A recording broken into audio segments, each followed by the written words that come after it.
Dieu de ma grâce.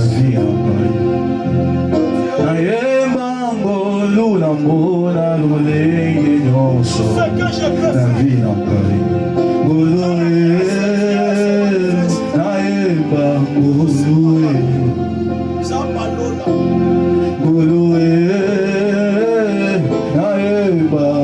Que chaque membre de cet ensemble la mérite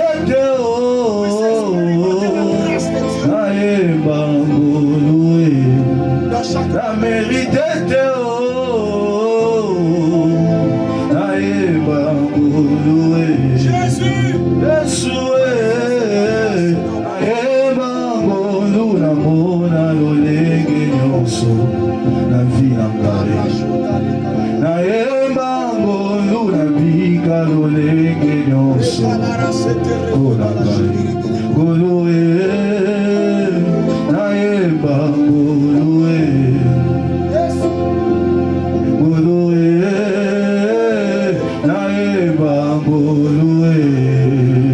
Est-ce que tu peux chanter avec nous? Alléluia.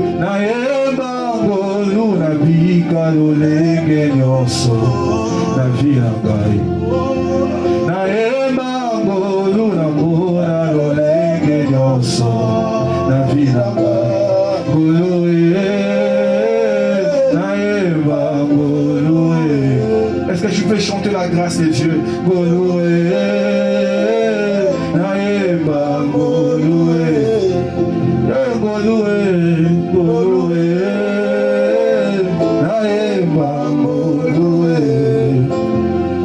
Le Seigneur, la grâce de Dieu. Même dans nos prières, on intégrer la grâce. Nous devons prier la grâce. Mais il y a certaines choses, tu seras en train de faire des efforts. Mais quand il y a la grâce de Dieu, tu sens qu'il y a la paix partout.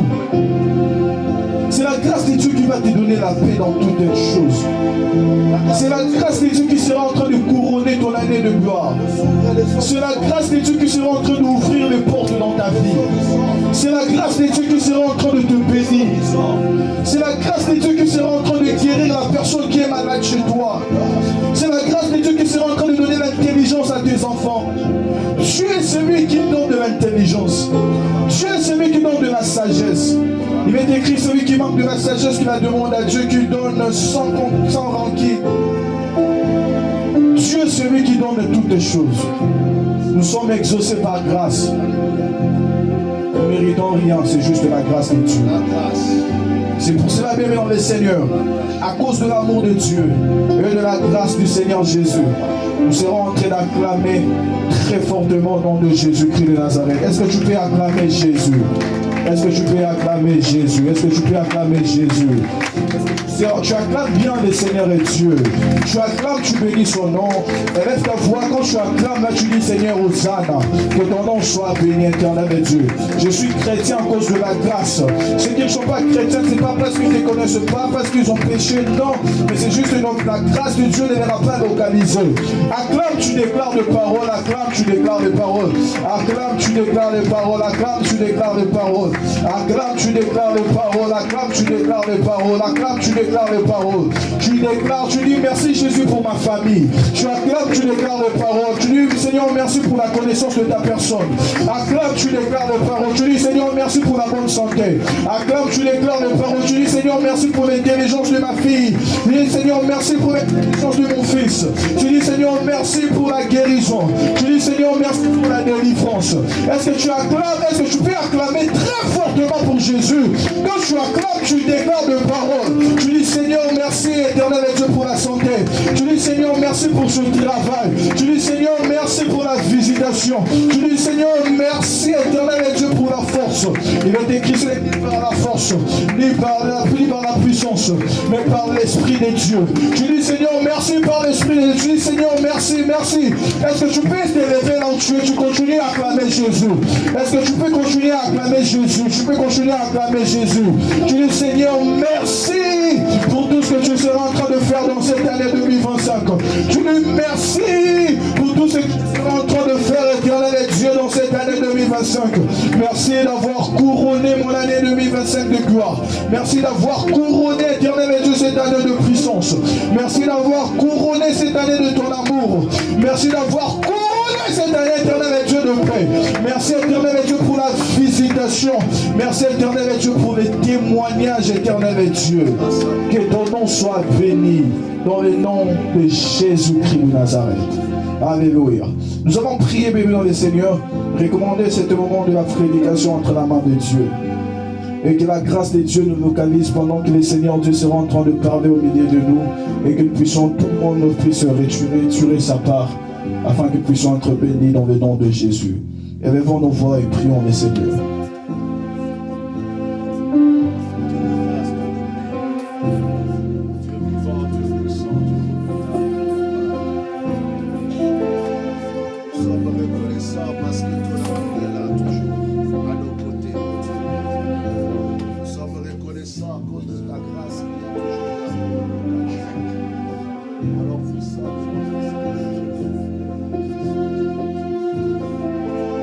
Oh Jésus, nous sommes reconnaissants pour ta grâce.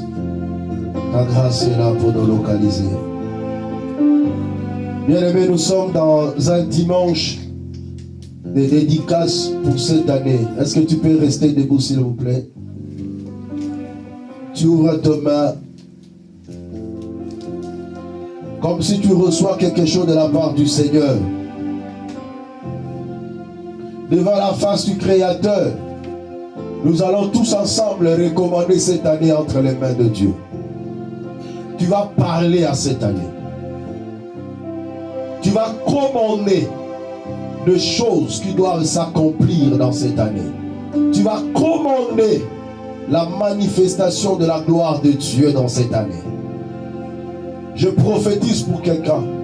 Ce que tu diras pour cette année, c'est ce qui va s'accomplir au nom de Jésus. Commence à parler, commence à déclarer et commence à prophétiser pour l'an 2025. Nous prions au nom de Jésus-Christ. Alléluia. Je déclare au nom puissant de Jésus-Christ que cette année 2025 soit une année de la manifestation de la gloire de Dieu. Dans ma vie, dans ma famille, dans cette assemblée, dans la vie des papas, des mamans, des frères et sœurs de cette église, je déclare l'an 2025 soit pour tout un chacun de nous une année de puissance, une année de miracle, une année de succès. Que Dieu t'accorde la victoire. Tout ce que tu feras dans cette année, que tu puisses expérimenter la puissance de Dieu. Dans tout ce que tu feras dans cette année, que tu réussisses au nom puissant de Jésus. Dans tes allées, dans tes retours, que tu voies la main de Dieu. Dans tes allées, dans tes retours, que tu expérimentes la puissance de Dieu. Dans tes entreprises, dans tes projets d'entrepreneuriat, que l'Éternel étende sa main et qu'il opère un miracle dans ta faveur. Au nom puissant de Jésus, tu seras toujours la tête et non la queue. Tu seras en haut et non en bas. Au nom puissant de Jésus, il y a maintenant 2025, je proclame la victoire. Aucun démon n'aura le pouvoir sur moi. Dans l'exercice de mon ministère, dans cette année 2025, je vais expérimenter la puissance de Dieu. Je vais expérimenter le miracle de Dieu dans le nom puissant de Jésus. Dans le nom puissant de Jésus, je déclare le miracle de t'accompagner. Je déclare la gloire de Dieu t'accompagner. Au nom puissant de Jésus, que l'Éternel te préserve. Alléluia. Que Dieu te donne la bonne santé. Alléluia. Que Dieu te donne la force. Amen. Tout au long de cette année 2025. Alléluia. Au nom puissant de notre Seigneur Jésus. Au nom de Jésus. Que nous avons ainsi prié par la foi. Alléluia. Tous ensemble nous disons gloire et louange à toi Seigneur Jésus. Amen. Saluons-nous les uns les autres. Salue la personne qui est à côté de toi. Dis-lui tu es béni. Au nom de Jésus-Christ. Nous bénissons le Seigneur qui nous a accordé la vie et surtout la force d'être parmi vous cet après-midi par sa grâce. Ésaïe chapitre 43, versets 18 à 19. sur le premier texte de notre enseignement de ce jour par la grâce de Dieu. Suivez-moi très bien parce que je vais parler lentement et sûrement et j'espère que le Dieu Tout-Puissant nous donnera la bonne compréhension de sa parole. Amen. Amen. Le thème que nous aurons à développer est que Dieu va faire une chose nouvelle. Dieu va faire une chose nouvelle.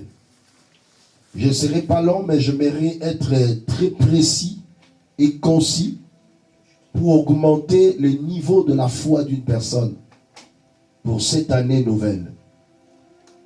Je sais qu'à chaque fois, quand on change d'époque, on change d'année, il y a toujours des études que toute personne fait. L'introspection. Qu'est-ce qui a marché? Qu'est-ce qui n'a pas marché? J'ai traversé l'an 2024. J'en ai fini. L'an 2025 commence. Où est-ce que j'avais échoué? Où est-ce que j'avais reçu? Et comment faire pour entamer cette année nouvelle? Mais le plus grand problème dans tout ça, c'est aussi de connaître la pensée de Dieu pour une année nouvelle qui s'annonce et dont on commence par la grâce du Seigneur. Ésaïe chapitre 43, versets 18 à 19. La Bible déclare: ne pensez plus aux événements passés et ne considérez plus ce qui est ancien. Voici, je vais faire une chose nouvelle sur le point d'arriver. Ne la connaîtrez-vous pas? Je mettrai un chemin dans le désert et des fleuves dans la solitude. C'est ce verset, le 2 versets plutôt, que nous aurons à décortiquer petit à petit par la grâce du Seigneur. Mais je vais aller vraiment point par point et vous révéler la pensée du Seigneur. L'Éternel dit: ne pensez plus aux événements passés. Tout commence par là. Vous voyez qu'on a conjugué cela comme étant un ordre qu'on te donne, que Dieu nous donne. Ne pensez plus aux événements passés. Oh. Ne considérez plus ce qui est ancien. C'est un ordre. C'est l'impératif. Dieu te donne l'ordre. Ne pense plus aux événements passés. Mais pourquoi Dieu nous interdit de reculer pour penser aux événements passés? Qu'est-ce qu'il y a dans le passé dont Dieu empêche à l'homme d'y retourner? Parce que lui-même dit: il y a des choses nouvelles que je dois faire. Mais avant de commencer à dire qu'il y a des choses nouvelles, mais il dit d'abord: ne pensez plus d'abord à ce qui est passé.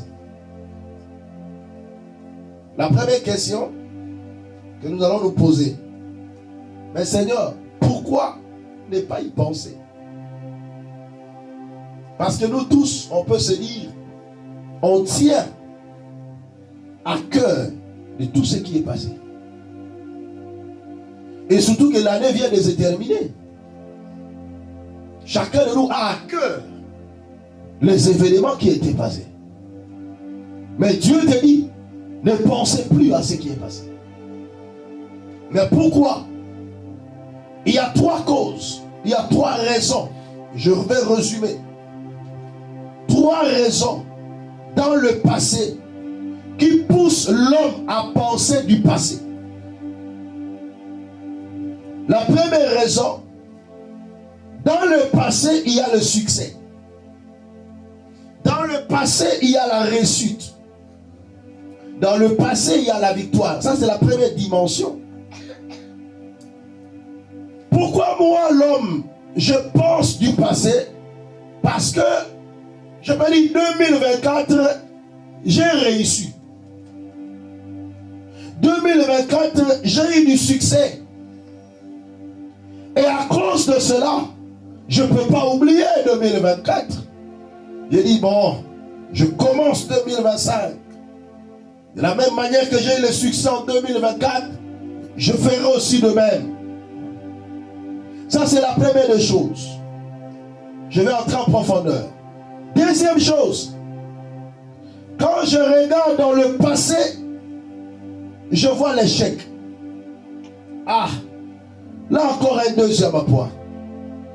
2024, quand je tourne les regards, je vois l'échec. C'est-à-dire, j'ai échoué en 2024. Alors je me dis, 2025 commence. Mais j'avais échoué. Qu'est-ce qui va se passer? Troisième élément, en 2024, j'avais un plan d'action. J'avais parfois un schéma qui avait parfois marché ou qui n'avait pas marché. Mais que dois-je faire maintenant dans 2025? Voici la raison maintenant pourquoi Dieu te dit ne pensez plus aux événements passés. Je rentre au premier point. Pour tous ceux qui ont eu du succès dans 2024, pourquoi Dieu t'interdit?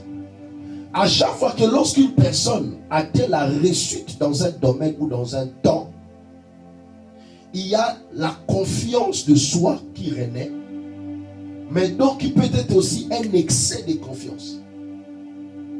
Beaucoup de personnes qui ont réussi dans le passé développent un excès de confiance en soi. Ou tout simplement, ils peuvent se retarder sur les anciens succès. Beaucoup de gens échouent dans la nouvelle année ou dans une nouvelle période parce qu'ils s'installent confortablement dans leur réussite passée. Si Dieu te dit, ne pensez plus aux événements passés, même si c'était des bons événements, même si c'était la réussite, Dieu t'empêche de t'attarder sur ta réussite de l'année passée. Tu vas développer une zone de confort. Et cela va constituer un obstacle qui va t'empêcher d'avancer dans la nouvelle saison. Beaucoup de gens baissent le bras après un parcours de succès.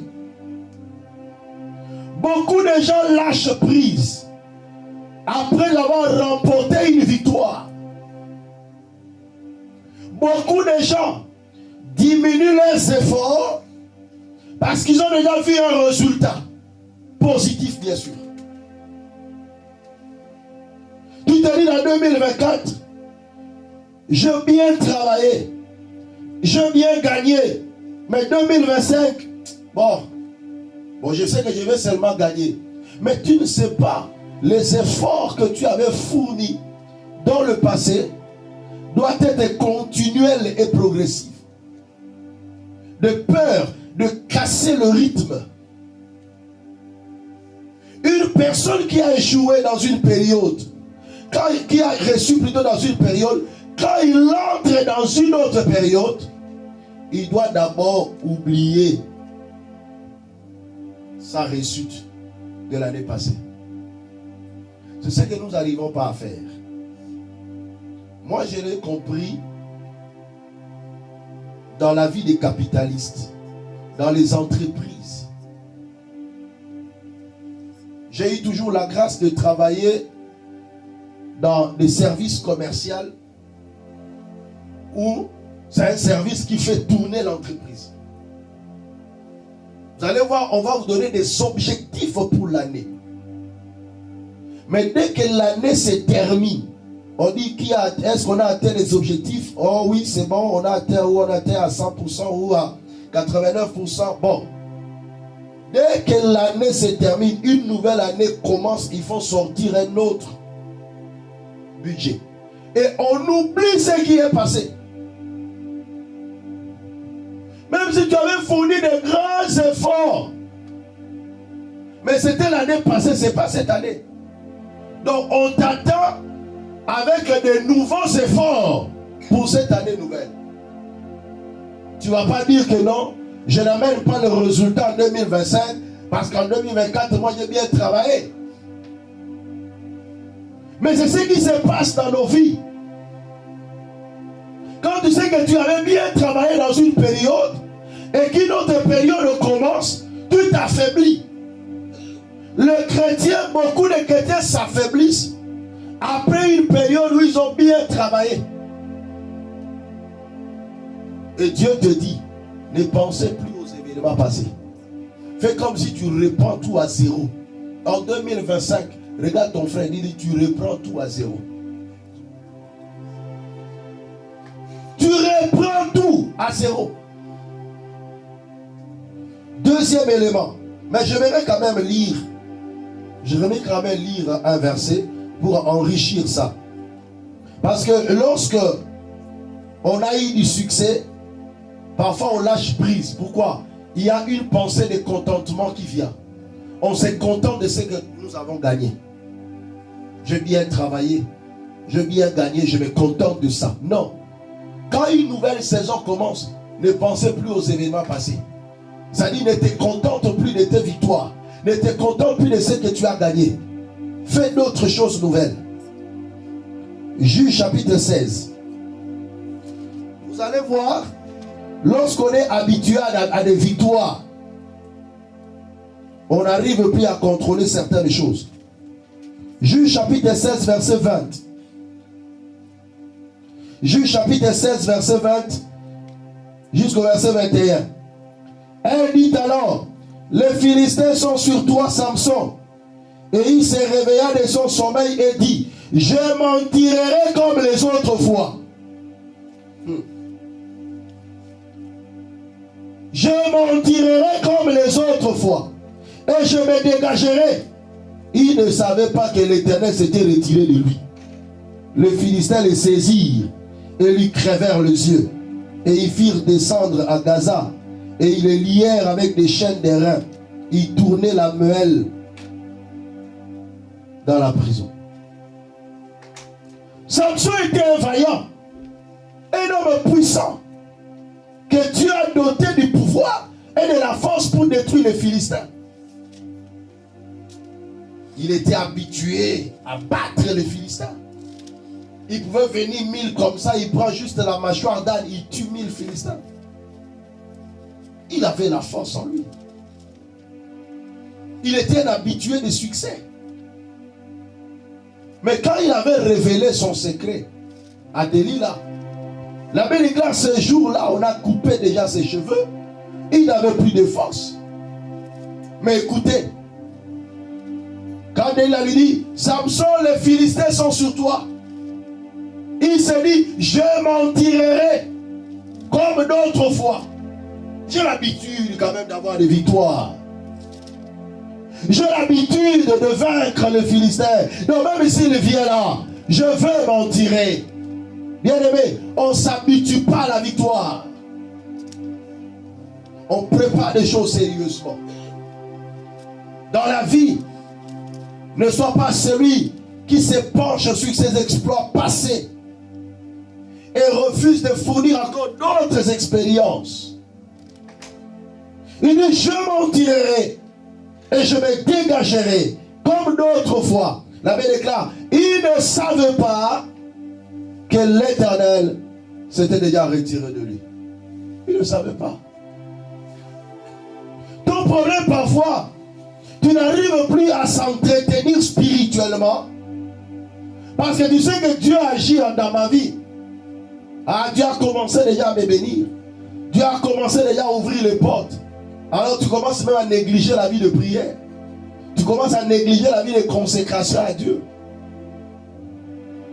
Cela arrive dans la vie de plusieurs. Après avoir accumulé des succès comme ça, tu t'habitues à ça. Tu négliges la consécration régulière et permanente avec le Seigneur. Et Dieu te dit, ne pensez plus aux événements passés. Samson, ne pensez plus aux exploits que tu avais faits. Parce que ça, c'est une nouvelle saison qui commence. Il dit non, je m'en tirerai comme d'autres fois. Mais est-ce que tu as marché avec le Seigneur? Est-ce que quelqu'un a saisi le premier point? Je reprends. Pourquoi ne pas penser aux événements passés? Parce que si tu avais eu du succès, tu vas développer un excès de confiance en soi. Tu vas te pencher, tu sais, sur tes anciens succès, sur tes anciens résultats, et cela va te détruire. Cela va t'empêcher de faire mieux les choses. Deuxième élément, pourquoi tu ne dois pas penser aux événements passés? C'est par rapport aux échecs. Si l'an 2025, tu as échoué, qu'est-ce qui va se passer pour cette année qui va commencer? Toute personne après l'échec, je dis bien, toute personne après l'échec de sa vie, lorsqu'il va commencer une nouvelle année, le premier sentiment qui l'anime lorsqu'il pense à cet échec, c'est la peur de recommencer. La peur d'avancer encore. En cas d'échec, évitez le découragement. Quand quelqu'un a échoué dans une période, et quand une autre période commence, la personne devient plaintif, parfois pessimiste, peureux parfois. Il n'arrive plus à croire en lui-même. Et il se dit, mais si je recommence, et si j'échouais encore? Et c'est ce qui bloque la vie de plusieurs. Ne pensez plus aux événements passés. Parce que si c'était l'échec du passé, ça va t'empêcher de commencer quelque chose de nouveau pour que tu réussisses demain. J'aime beaucoup ce paralytique de Bethesda qui à chaque instant disait dans Jean 5 verset 7, le malade lui répondit, Seigneur, je n'ai personne pour me jeter dans la piscine pendant que l'eau est agitée. Pendant que j'y vais, un autre descend avant moi. Ce paralytique avait toujours l'habitude de jouer. Il dit, pendant que j'y vais pour me jeter dans la piscine, un autre descend avant moi. Mais il retournait à sa place. Mais il n'avait pas peur de recommencer encore. De recommencer encore. À chaque fois lorsqu'on a connu l'échec dans la vie, on se sent inutile. Lorsqu'on a échoué dans la vie, le sentiment que le diable cristallise dans le cœur d'une personne après l'échec, c'est que tu es inutile. Tu es incapable. Tu es impuissant. Tu ne peux rien faire. Beaucoup de gens, après avoir échoué, n'arrivent plus à se relever. Si Dieu te dit, ne pensez plus aux événements passés, parce que si tu penses de ton passé et que c'est un échec, tu ne pourras rien faire. L'hésitation s'installe. La peur de recommencer est là. Tu te dis en toi-même, mais si je recommençais et que j'échouais, qu'est-ce qui va se passer? D'autres personnes, c'est la honte. La honte de ce qui l'entoure. Qu'est-ce que le monde va dire après mon échec? Le monde dira, il a échoué, il est incapable. Ça te rend esclave des opinions de gens. Et tu n'arriveras jamais à avancer. Or que celui qui a échoué dans la vie, cela ne veut pas dire qu'il est déshonoré. Mais au contraire, il a eu le goût de commencer quelque chose. Il est à applaudir. Celui qui a échoué dans la vie, cela ne veut pas dire qu'il est incapable. Mais parfois, il avait mal appliqué les méthodes. Et s'il peut recommencer les choses, il peut se relever encore. Celui qui a échoué dans la vie, cela ne veut pas dire qu'il est impuissant. Mais il est parfois imparfait. Il a commis une erreur. Cela lui a entraîné dans l'échec. Frères et sœurs, lorsque tu as échoué dans une année, dans une période, et qu'une nouvelle période commence, laisse-moi te dire que l'échec n'est pas une fatalité. Que l'échec dans un domaine ou un autre n'est pas la clôture de ta vie. Mais voyez l'échec au contraire comme toute une école. Une école où Dieu veut plus que tu améliores et que tu fasses bien les choses. Vous savez, celui qui fait les choses au premier pas peut réussir à 10% par exemple. Mais après avoir échoué et que tu fais bien les choses, tu peux réussir à 50%. Tu peux avancer encore. La plupart des gens qui ont réussi avec succès, parce que quand on parle de la réussite avec succès, le succès c'est la maintenance de la réussite. Les gens qui ont atteint le succès sont des gens qui ont beaucoup échoué dans leur parcours aussi. Pourquoi? Parce qu'on apprend vite et bien pendant l'échec. Tu as commencé une relation. Cette relation n'a pas marché. Tu as échoué. Mais ne dis pas que, comme cette relation a échoué, c'est que moi je ne suis pas appelé à être bien avec les gens. Non. Je dois recommencer. Mais j'ai appris de mes échecs. Il n'y a qu'un animal qui ne peut pas apprendre de ses échecs. Même parfois certains animaux apprennent de leurs échecs. Combien de fois tu es tombé, mais tu n'arrives pas toujours à apprendre de tes échecs? Prenez l'échec comme une école d'amélioration. Ne pensez plus aux événements passés, parce que l'échec du passé te rendra faible si tu commences toujours à penser de cet échec.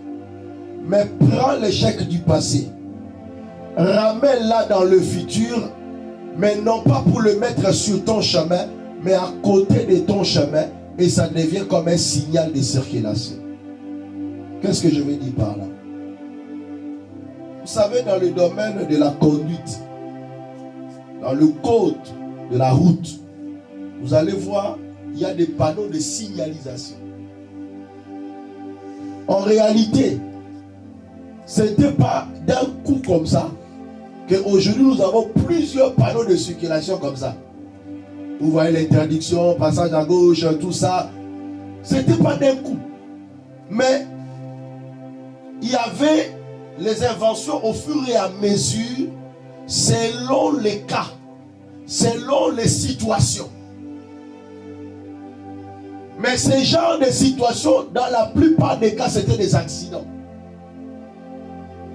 On vient comme ça, suite à un accident, on dit non, non. S'il y a eu l'accident, c'est parce que ils n'ont pas su qui devait passer avant. Donc, on doit commencer à mettre des panneaux de priorité. Qui a dit amen? C'est l'accident qui a engendré la pensée de mettre un panneau de priorité. Afin que celui qui viendra plus tard, lorsqu'il regarde ce panneau, il dit non, non, je n'ai pas de priorité, je laisse le passage. Et là, il n'y aura pas d'accident si nous respectons ça. Alors, les échecs de ta vie doivent être des panneaux de circulation. On ne met pas le panneau au milieu de la route, mais à côté de la route. Qui a dit amen? Ne prends pas tes échecs pour les mettre en toi, mais prends tes échecs, mets-les à côté de toi, et toi fonce.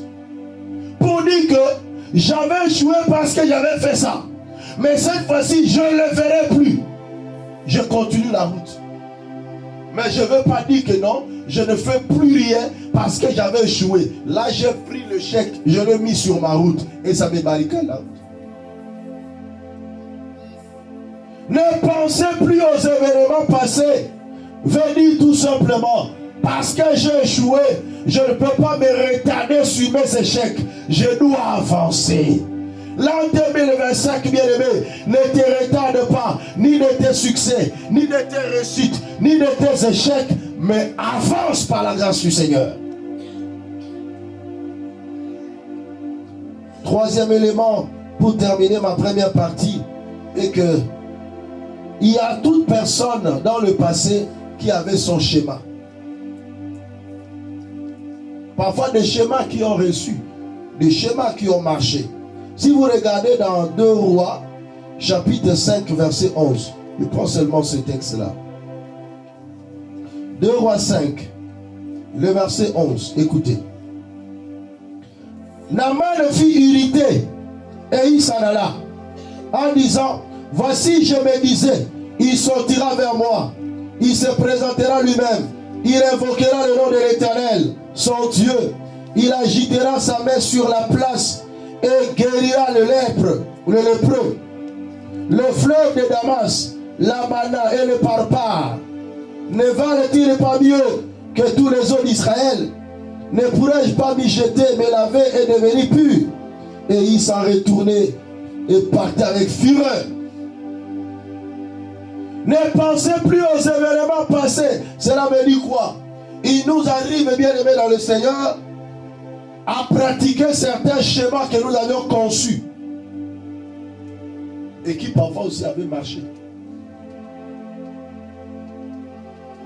Mais lorsque on entame maintenant une nouvelle saison, on a toujours tendance à ramener le même schéma.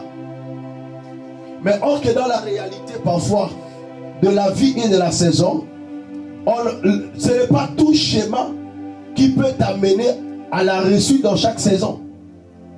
Il y a certaines saisons où tu dois laisser parfois à Dieu de t'ouvrir l'esprit et l'intelligence afin que tu saches qu'est-ce que tu peux mettre en place pour ta réussite.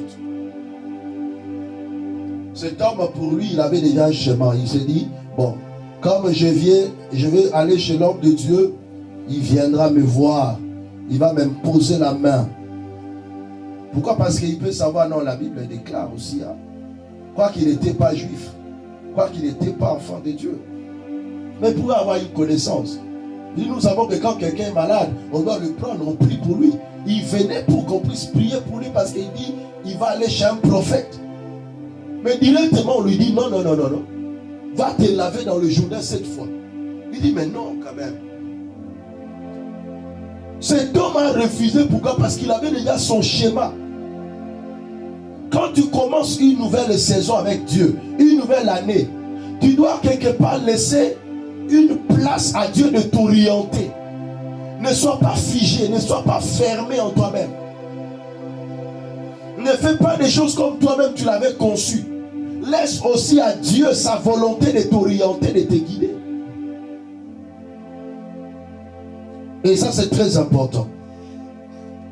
Je retourne dans mon texte d'Ésaïe. Je vais continuer parce que là, j'ai expliqué pourquoi ne pas penser aux événements passés et ne pas considérer ce qui est ancien. Et Dieu dit ceci maintenant. Quand toi, tu ne vas plus penser aux événements passés, quand toi, tu ne vas plus considérer ce qui est ancien, ça, c'est maintenant le résultat. Qu'est-ce que Dieu fera? Il dit, voici, je vais faire une chose nouvelle sur le point d'arriver.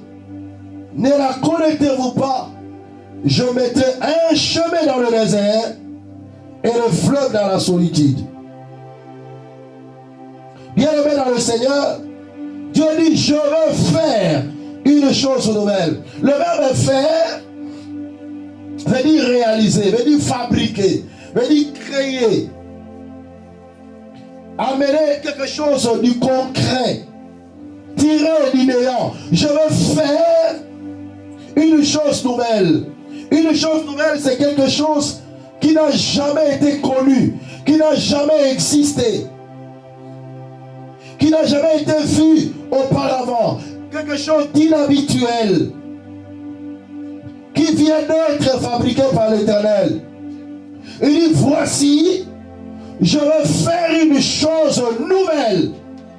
Je suis venu dire à quelqu'un, si tu avais connu le succès Dieu dit, il va faire une chose nouvelle. Si tu avais connu l'échec, mais Dieu te dit, il va faire une chose nouvelle sur le point d'arriver. Une chose nouvelle sur le point d'arriver. Ne la connaîtrez-vous pas? Apocalypse chapitre 21 verset 5 plutôt. Écoutez bien, là j'entre en profondeur de cet enseignement. Je vais t'ouvrir l'esprit pour que tu saches comment aborder cette année. Apocalypse 21 verset 5. La Bible déclare ce qui suit. Et celui qui était assis sur le trône dit, voici, je fais toutes choses nouvelles. Et il dit, écris, car ces paroles sont certaines et véritables. Je fais toutes choses nouvelles. Bien-aimé, tu ne peux pas croire que Dieu peut faire des choses nouvelles si au préalable, tu as toujours tendance à penser de ton passé. Tu ne peux pas croire à ça. Je vais faire une chose nouvelle sur le point d'arriver. Et il y a deux choses importantes à retenir lorsqu'on est en attente de choses nouvelles. La première des choses, il faut une foi authentique. Une foi authentique et non basée sur ce que tu as fait hier, sur tes exploits de passé ou sur tes échecs de passé. Non, non, non. Tu dois avoir une foi authentique en Dieu. Dieu dit, je vais faire une chose nouvelle. Si Dieu avait fait des choses en 2024, mais dans 2025, il dit, je vais faire encore des choses nouvelles. Donc ça dit, ne te limite pas. Même si tu avais remporté des victoires, mais Dieu peut t'amener de victoire en victoire.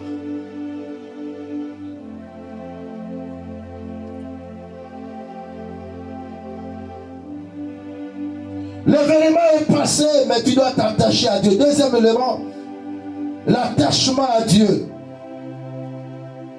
Premier élément, je parlais de la foi authentique. Beaucoup de gens n'ont plus la foi parce qu'il a tellement échoué, il se dit, mais est-ce que ce Dieu-là peut toujours continuer à marcher avec moi? Mais il te dit, je vais faire une chose nouvelle. Tu dois croire à cela. Et deuxième élément, tu dois t'attacher à Dieu et non pas aux événements qui est passé. Il y a des gens qui s'attachent aux événements, mais pas à Dieu. Il y a quelque chose qui est passé, tu es tellement collé à la chose. Même si c'est bien, même si c'est la réussite, mais tu es tellement attaché à cette réussite, en telle enseigne que tu oublies le Dieu qui a fait que tu puisses réussir. L'événement est passé, mais je m'attache à Dieu. J'ai échoué, mais je ne vais pas m'attacher à cet événement d'échec, mais je m'attache à Dieu. Pourquoi? Parce qu'il a une chose nouvelle à faire dans ma vie. Voilà pourquoi le jour où les gens ont suivi Jésus, il dit, vous ne me suivez pas parce que vous avez vu le miracle, mais vous m'avez suivi parce que vous avez mangé le pain. Ils savaient qu'ils avaient l'habitude de manger le pain. Mais cependant, Dieu, ce jour-là, les a préparé une chose nouvelle. Et cette fois-là, c'était plus le pain. Il dit, celui qui mange ma chair et boit mon sang à la vie éternelle. Mais eux, ils étaient attachés à manger le pain. Mais il dit, là, maintenant, vous allez manger mon corps. Ils ne sont pas des cannibales. Cette parole est dure. Qui peut l'écouter? Et ils sont partis. Tu passes outre beaucoup de bénédictions de Dieu parce que tout simplement, tu t'attaches à l'événement, mais pas au Créateur. Troisième élément, il faut que tu sois reconnaissant pour que le Seigneur fasse de bonnes choses, de choses nouvelles dans ta vie. Si tu n'es pas reconnaissant à Dieu, tu l'empêches de faire de nouvelles choses. Il dit, voici, je vais faire une chose nouvelle. Mais s'il avait déjà fait, tu dois être reconnaissant. Luc 17, 17. Tu dois d'abord être reconnaissant pour ce que le Seigneur a fait, avant qu'il fasse encore d'autres choses. Jésus prenant la parole et dit, les 10 n'ont-ils pas été guéris? Et les 9 autres, où sont-ils? Ne s'est-il trouvé que cet étranger pourrait venir donner gloire à Dieu?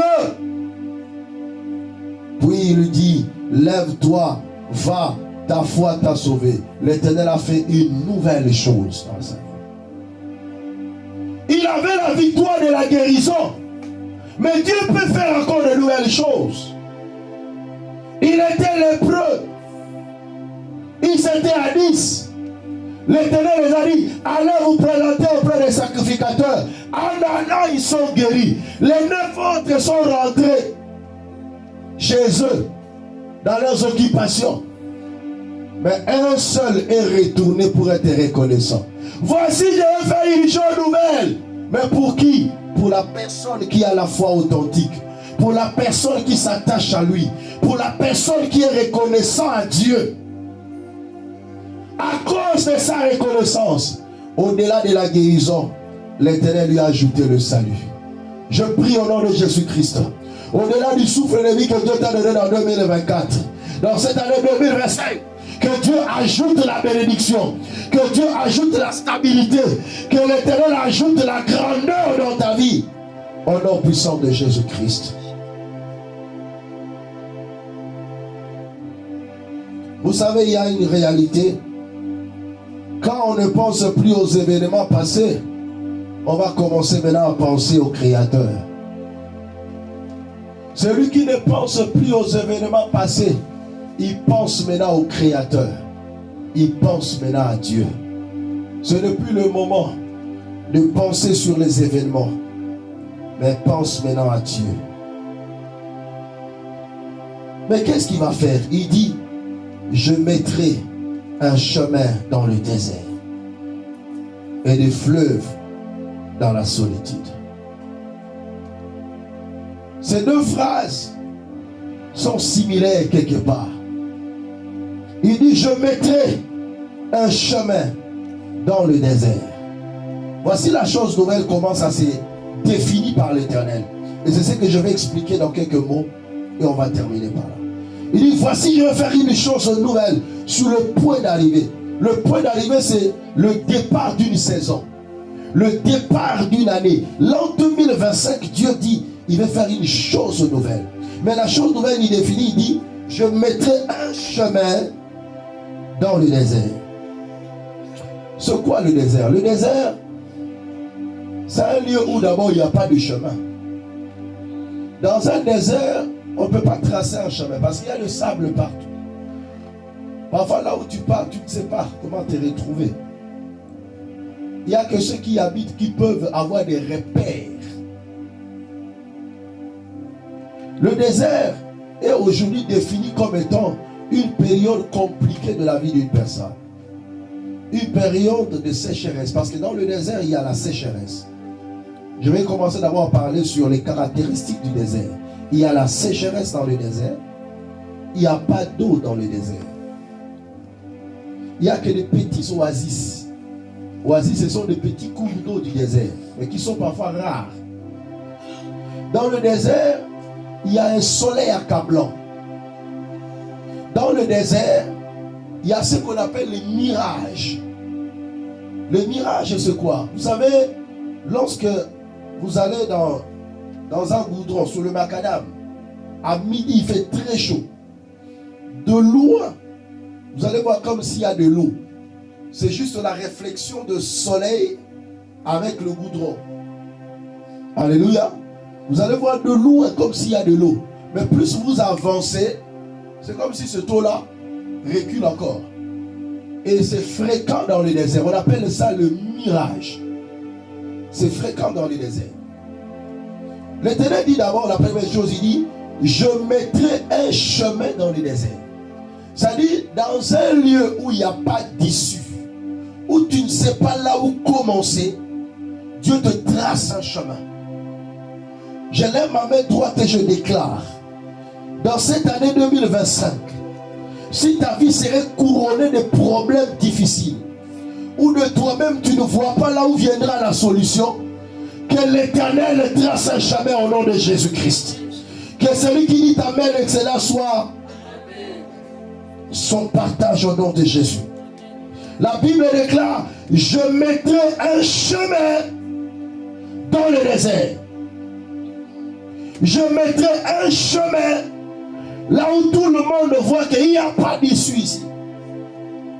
Vous savez, il y a certains problèmes lorsqu'ils nous arrivent, on manque de solutions par rapport à ces problèmes. On s'est dit la solution viendra d'où? Mais la chose nouvelle que Dieu fait, c'est accorder la solution pour ce problème dont toi-même tu es incapable de voir la solution. Ésaïe 35. Dans le désert, il y a des mirages. Mais l'Éternel dit, je mettrai des fleuves dans la solitude. La solitude, c'est le lieu de sécheresse. Mais Dieu dit quoi? Je mettrai des fleuves. Mais dans le désert, il n'y a pas d'eau.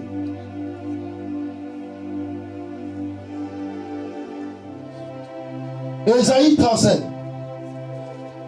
Verset 7.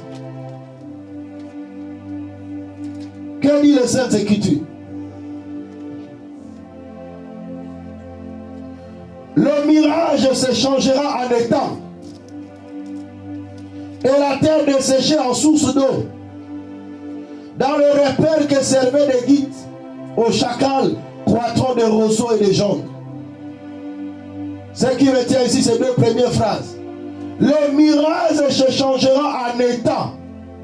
L'étang c'est quoi? Il y aura l'Iziba. Ce que tu voyais comme un mirage là, ça va se transformer en eau. Dans le langage maintenant spirituel, par rapport au contexte, quand je parle de mirage ici, c'est lorsque quelqu'un traverse des périodes sombres de la vie, mais de loin il voit comme s'il y a une solution qui arrive. Mais plus il avance, la solution ne se manifeste pas toujours. Ce sont des mirages comme ça. Tu vois une bénédiction qui venait. Comme échoué. Ce sont des mirages. Il n'y a que des ouailles dans ta vie. Tu dribbles devant le poteau comme ça, à côté. Ce sont des mirages. Des projets qui commencent bien, mais à la fin des comptes, ça échoue. Ce sont des mirages. Tu avais l'espoir que ça va tenir. Ce sont des preuves qui attestent que tu traverses des déserts. Si cela était le cas pour ta vie dans 2025, dans 2024, mais dans cette année nouvelle, ainsi parle l'Éternel, ton mirage sera transformé en état. Donc l'eau que tu voyais de loin là, ça va se transformer vraiment en une source d'eau. Ésaïe 49, verset 10. Laissez-moi vous lire ce verset. Ésaïe 49, verset 10. Ils n'auront pas faim et ils n'auront pas soif. Le mirage et le soleil ne les feront point souffrir, car celui qui a pitié d'eux sera leur guide et il les conduira vers les sources d'eau. Alléluia. Est-ce que quelqu'un peut acclamer un peu pour la parole du Seigneur? Non, acclame très très fort pour cette parole. C'est mon dernier verset que je vais relire encore. Il dit, ils n'auront pas faim. Ainsi parle l'Éternel. Dans cette année 2025, tu n'auras pas faim. Ta maison n'aura pas faim. Est-ce que quelqu'un peut dire amen à ces choses? Les amens que tu dis à la fin ici, c'est ce qui va conditionner maintenant ta vie. Prêtez-moi attention, regardez-moi. Je veux monter, je clôture mon message dans ce texte. La Bible déclare, ça c'est une prophétie que je déclare sur toi.